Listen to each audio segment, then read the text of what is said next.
शीत युद्ध की उत्पत्ति, अर्थ, उसकी परिभाषा,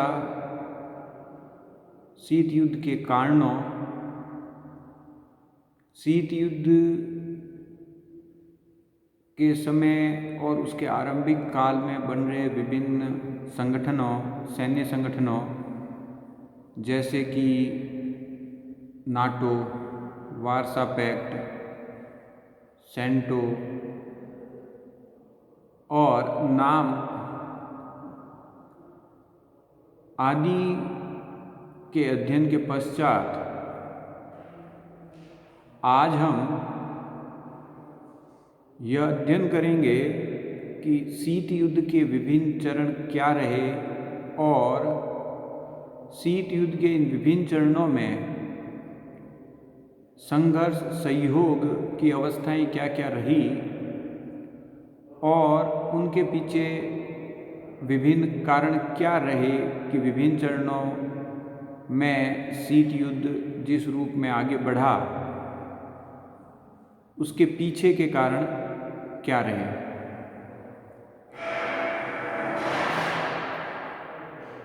शीत युद्ध के अगर हम प्रथम चरण को देखें तो वो द्वितीय विश्व युद्ध से आरंभ होकर और स्टालिन के समय, स्टालिन के कुछ पूर्व का समय तक माना जाता है। सामान्यतः प्रथम चरण द्वितीय विश्व युद्ध तक का है और इस दौरान यूरोप और अमेरिका तथा सोवियत संघ के मध्य ऐसे कई समझौते, सहयोग के आधार भी रहे जिन्होंने दोनों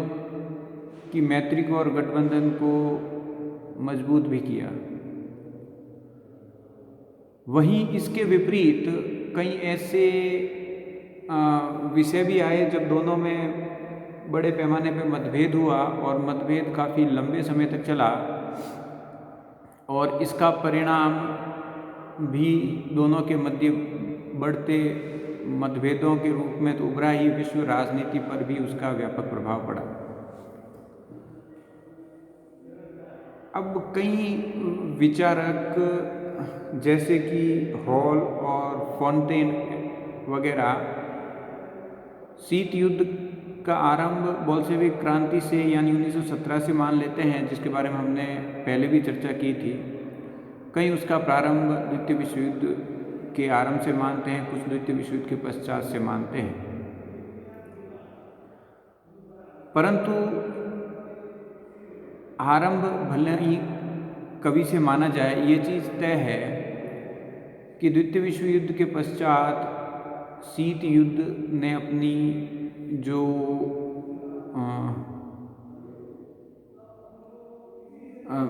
द्वंद्वात्मकता है उसको, शीत युद्ध के अंतर्गत जो द्वंद्वात्मकता है वो द्वितीय विश्व युद्ध के बाद बढ़ी और द्वितीय विश्व युद्ध में भी कई ऐसे विषय आए जब दोनों के मध्य प्रतिस्पर्धा भी थी और सहयोग भी था, उसके भी कई कारण थे। हम शीत युद्ध के विभिन्न चरणों के अंतर्गत प्रथम चरण को द्वितीय विश्व युद्ध से पूर्व की स्थिति का मानते हैं या द्वितीय विश्व युद्ध तक की स्थिति में हम प्रथम चरण को शामिल करते हैं। इस चरण में प्रथम उद्देश्य ये था पश्चिमी देशों का कि नाजीवाद और फांसीवाद के फैलाव को रोका जाए। हालांकि आरंभ में सोवियत संघ के कम्युनिस्ट शासन को रोकने के लिए हिटलर और मुसोलिनी का प्रयोग पश्चिमी देशों और पश्चिमी यूरोपीय देशों और अमेरिका ने किया, परंतु हिटलर की महत्वाकांक्षाएं निरंतर बढ़ती रही और एक स्तर पर आने के बाद में उन देशों को लगा कि अब इससे ज़्यादा तुष्टीकरण नहीं किया जा सकता और हिटलर से अब मुकाबला करना होगा या उसको हटाना होगा या जर्मनी की जो विश्व साम्राज्य की इच्छा है उसको रोकना होगा। इन परिस्थितियों ने उन देशों को सोवियत संघ से संधि करने को मजबूर किया।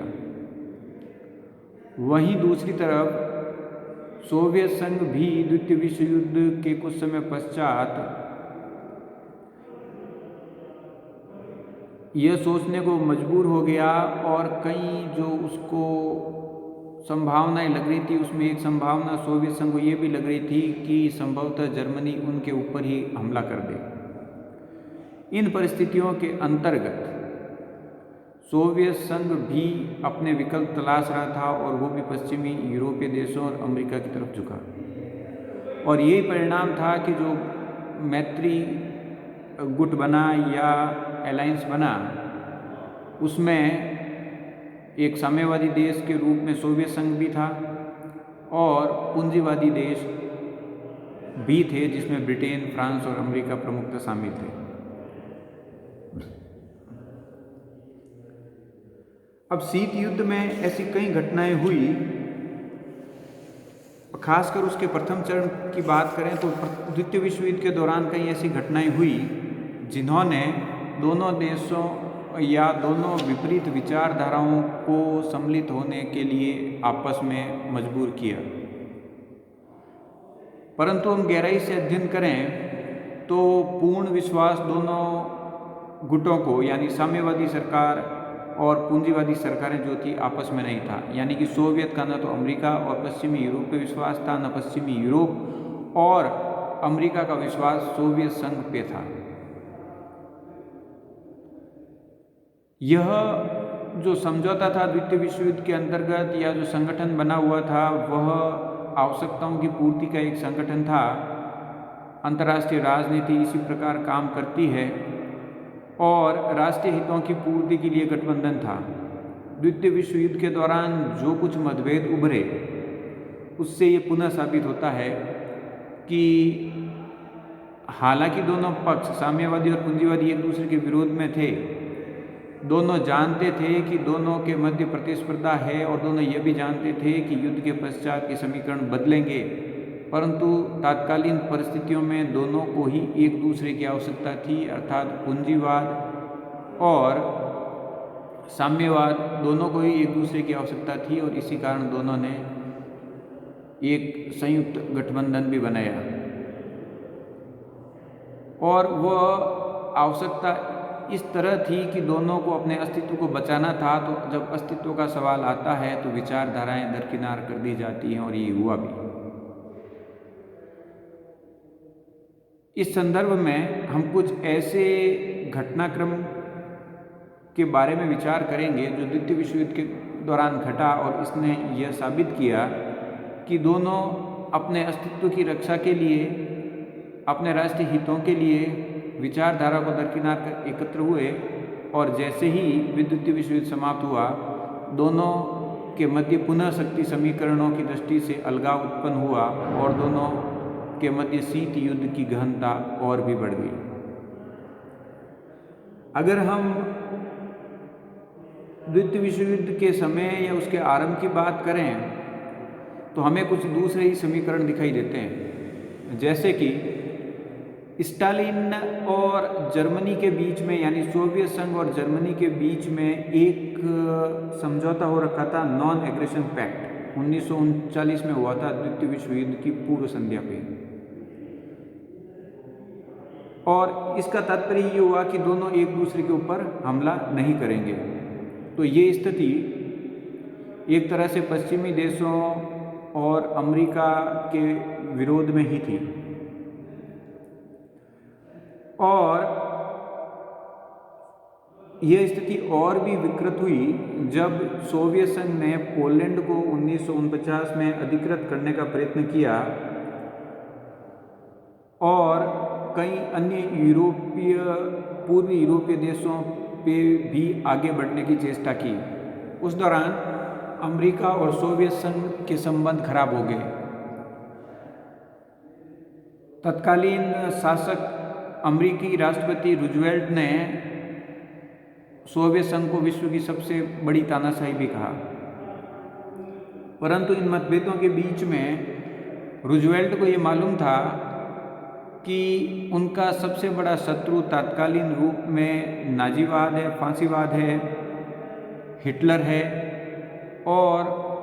उसका मुकाबला करने के लिए सोवियत संघ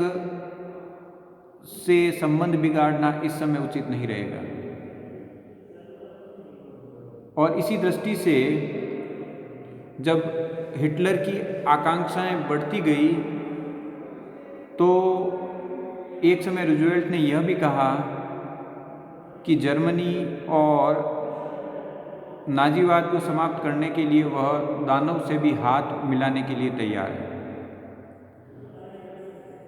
तो वस्तु स्थिति यह है कि जर्मनी को पराजित करना था, उसकी शक्तियों को तोड़ना था, अतः उसकी दृष्टि से सोवियत से समझौता आवश्यक था। इस दृष्टि से अमेरिका सोवियत को सहन कर रहा था। अतः दोनों के मध्य विरोध होते हुए भी तात्कालीन परिस्थितियों के कारण अमेरिका ने बहुत ज़्यादा मुखर विरोध सोवियत संघ का नहीं किया। इस संदर्भ में हम यह भी देखते हैं कि 1940 में जर्मनी के हाथों फ्रांस की पराजय हुई।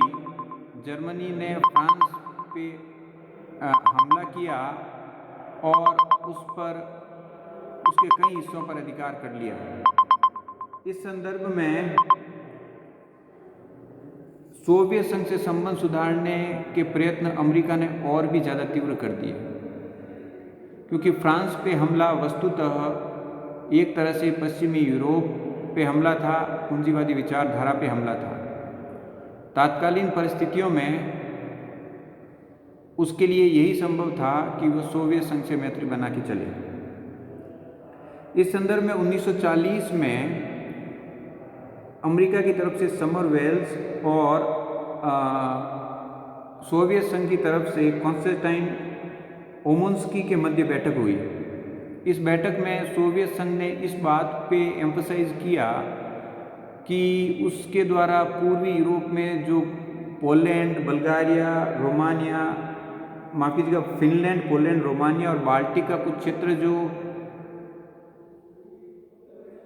अधिकृत किया गया है वह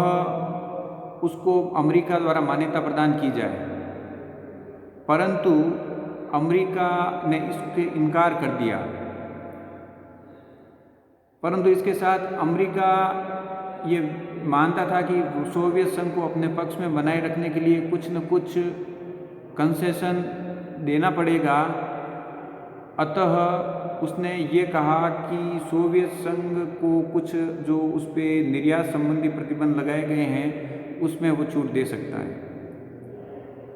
कालांतर में लैंड लीज के संदर्भ में जब अमेरिका में सोवियत संघ का विरोध हुआ तो रूजवेल्ट ने तत्कालीन परिस्थितियों का आकलन करते हुए यह कहा कि सोवियत संघ को लैंड लीज के तहत सहायता दी जानी चाहिए। तो लैंड लीज के तहत सहायता देना भी तात्कालीन परिस्थितियों को दृष्टि में रखते हुए रूजवेल्ट का एक निर्णय था जो सही भी था।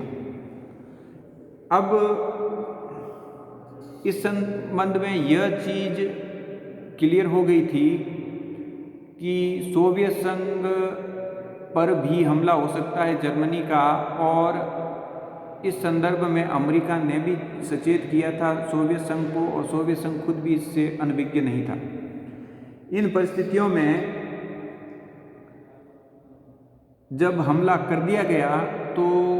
रूजवेल्ट ने अपने एक वरिष्ठ सहयोगी को, जिनका नाम लॉयड हॉपकिंस था, हेनरी लॉयड हॉपकिंस था, उनको सोवियत संघ भेजा और वहाँ की इस वस्तु स्थिति देखने और उसका अध्ययन करके रिपोर्ट देने को कहा। हेनरी लॉयड हॉपकिंस की रिपोर्ट और उसके पश्चात अन्य के विश्लेषणों के पश्चात ये पाया गया कि सोवियत संघ को आर्थिक सहायता देना आवश्यक है, क्योंकि अगर सहायता नहीं दी गई तो सोवियत संघ जर्मनी का मुकाबला नहीं कर पाएगा, और नाजीवाद और जर्मनी की सोवियत संघ पे विजय हो गई तो वह एक बड़ा धक्का होगा पश्चिमी देशों के लिए और पूंजीवादी विचारधारा के लिए। अतः इस संदर्भ में सोवियत संघ को फिर सहायता प्रदान की गई। अब यह तो सहयोग का काल था, परंतु इसमें कई मतभेद के तत्व भी आए और सबसे प्रमुख था द्वितीय मोर्चा खोलने संबंधी स्थिति, और उसके आधार पर काफ़ी मनमुटाव 2 वर्षों तक दोनों ग्रुपों और संगठनों के मध्य चलता रहा। जैसे सोवियत संघ पे जर्मनी का हमला हुआ और जर्मनी आगे बढ़ रहा था, सोवियत अपनी तरफ से उसे रोकने का प्रयत्न कर रहा था, पर सोवियत संघ यह अपेक्षा रखता था कि फ्रांस में द्वितीय मोर्चा अमेरिका और उसके सहयोगी ब्रिटेन खोल लें ताकि जर्मनी का जो दबाव सोवियत संघ के ऊपर है उसे कम किया जा सके। अमेरिका उसमें टाल मटोल करता रहा। पहले 1943 में कहा गया कि 1943 के आरंभ में हम खोलेंगे द्वितीय मोर्चा, उसको फिर निरस्त कर दिया गया या स्थगित कर दिया गया। रसिया का दबाव और बढ़ा, उसने अपने दूत भी बुला लिए अमेरिका और ब्रिटेन से, और उसके पश्चात हुआ यह कि 1944 में जाते हुए फिर द्वितीय मोर्चा खोला गया, परंतु इसने दोनों के मतभेद जाहिर कर दिए। इसी प्रकार जापान के संदर्भ में हम देखें तो जापान के साथ एक तटस्थता वाली नीति अपनाए हुए था सोवियत संघ। जर्मनी, माफ़ कीजिएगा, जापान के विरुद्ध जब साइबेरिया में मोर्चे खोलने और मंचूरिया आदि क्षेत्रों में उसकी सहायता प्राप्त करने के लिए पश्चिमी देशों ने आह्वान किया, तो सोवियत संघ ने उससे वो सहायता प्रदान करने में अपनी हिचकिचाहट दिखाई और यह कई महीनों तक टालमटोल करता रहा, परंतु अंततः उसने सहायता प्रदान की। परंतु इस इश्यू ने भी यह पुनः स्पष्ट कर दिया कि दोनों की प्राथमिकताएं अलग है, दोनों की सोच विश्व दृष्टि को लेके और भावी वैश्विक जगत को लेके अलग है, परंतु तात्कालीन परिस्थितियां थी और दोनों को अपने अस्तित्व को बचाना था, तो कहीं न कहीं आके उन्होंने समझौता किया। अब एक अन्य मतभेद जो बढ़ा और जो द्वितीय विश्व युद्ध के अंत के समय बढ़ा, वो था कि जर्मनी सेनाओं के आत्मसमर्पण के संबंधी जब इश्यू आया,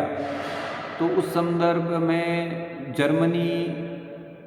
के आत्मसमर्पण के विषय में ब्रिटेन और अमेरिका ने जर्मन अधिकारियों के साथ कई बैठकें भी की, उसमें सोवियत संघ की कई बार उपेक्षा की गई। इससे भी दोनों के मध्य मतभेद बढ़ता गया और फिर पूर्वी यूरोप में निष्पक्ष चुनाव करने के लिए बर्नीज बेबी ने कई बार दबाव डाला, तो दोनों के मध्य मतभेद बढ़ गया, क्योंकि पूर्वी यूरोपीय ऐसे देश थे जहाँ पे सोवियत संघ का पूर्ण प्रभाव था और ये घटनाएं द्वितीय विश्व युद्ध के अंत में हो रही थी और वो ये साबित कर रही थी कि अब जब विश्व युद्ध का अंत हो रहा है तो दोनों के मध्य भावी समीकरणों को लेके और शक्ति प्राप्ति को लेके मतभेद बढ़ रहे हैं और पुनः ये मतभेद आगे और बढ़ने वाले थे। सोवियत संघ और अमेरिका के मध्य मतभेद और भी बढ़े जब अमेरिका ने द्वितीय विश्व युद्ध के कुछ समय पश्चात ही परमाणु विस्फोट कर दिया। अब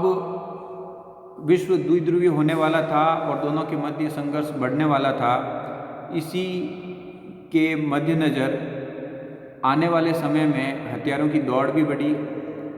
और वैज्ञानिक क्षेत्र में शोध भी बढ़े, परंतु वह शोध ऐसे विध्वंसक हथियारों के संदर्भ में थे जो विश्व को आने वाले समय में एक बड़े तनाव से गुजारने वाले थे।